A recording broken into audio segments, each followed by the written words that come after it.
नमस्कार. या व्हिडिओमध्ये आपण बघणार आहोत इंडिकेटर्स बद्दलची माहिती.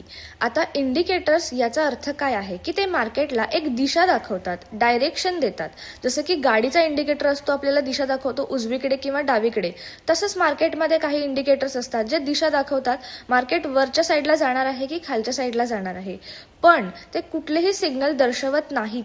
सिग्नल म्हणजे तिथे तुम्ही बाय करायला पाहिजे किंवा तिथे तुम्ही सेल करायला पाहिजे हे तुम्हाला इंडिकेटर सांगत नाहीत. त्यासाठी तुम्हाला टेक्निकल अनालिसिसच शिकावं लागेल. इंडिकेटर हे फक्त आपण एक्स्ट्रा ॲडिशनल हेल्प, अधिक माहितीसाठी आपण वापरणार आहोत. इंडिकेटरवर धरून किंवा इंडिकेटरला धरून आपण ना बाय करणार आहोत, ना सेल करणार आहोत, ना कुठली एंट्री घेणार आहोत. कारण इंडिकेटरचं काम फक्त दिशा दाखवणे असतं.